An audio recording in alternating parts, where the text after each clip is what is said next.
Today I'm going to talk about one of my largest and probably darkest pieces of work. This one here, and it's called White Goddess, and it's one of several paintings I've done of Stonehenge.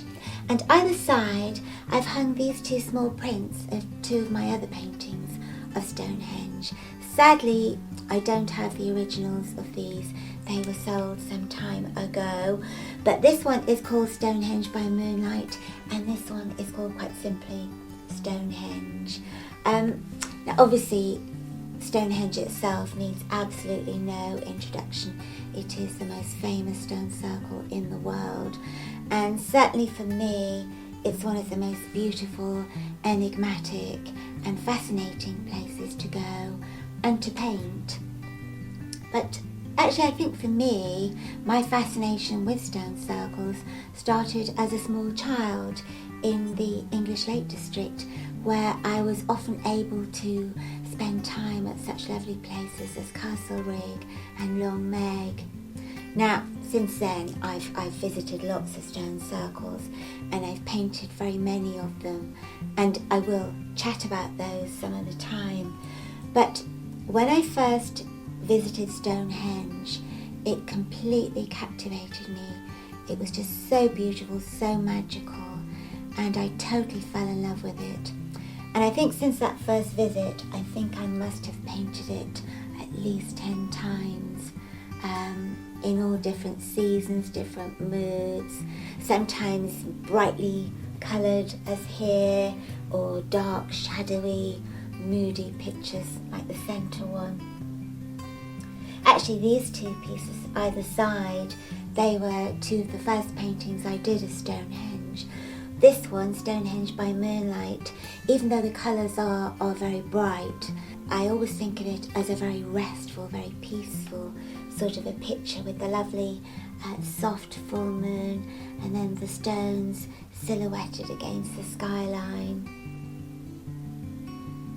And then this one here, Stonehenge, this is actually the first painting I did of Stonehenge, and the stones obviously feature more prominently, but I really wanted to capture the warmth, the heat of that sunset with these, glorious oranges and reds and vibrant golds coming through from behind the stones. But this piece of work here, this is very different. Obviously a very different mood and a much darker piece of work. And when I was doing this, I did want to capture a certain feel. I wanted to capture that darker, more mysterious side of Stonehenge.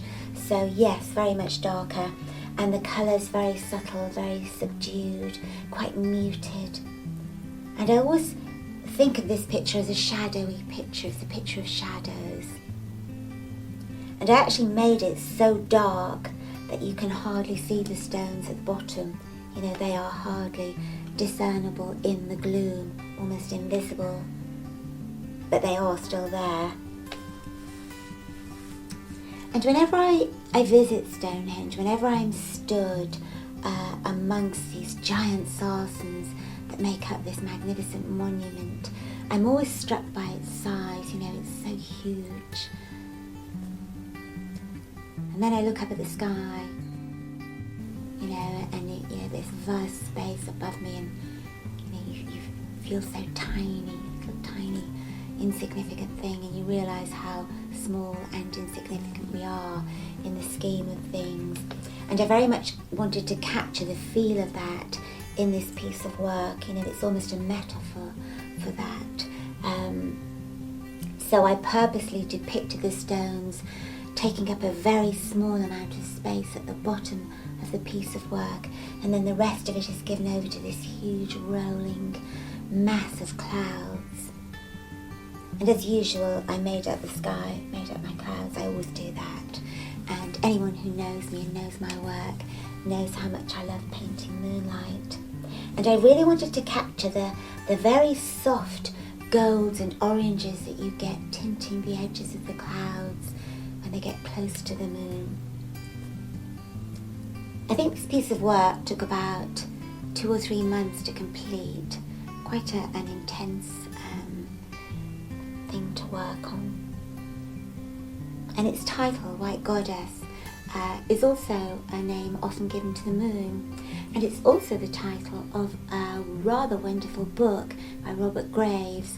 I'm sure most of you will have come across it, but if you haven't and you're at all interested in folklore or mythology, do seek it out because it is a wonderful book. And if you visit Stonehenge, English Heritage do quite a lot of my work, so you'll probably come across prints of these pieces here. At the beginning I said I've painted Stonehenge many, many times, and to be honest, I will probably paint it many, many more times. Who knows, maybe the next one will be a small, light, bright piece of work. But anyway, thank you very much for listening, and hopefully see you again soon. Okay, bye bye.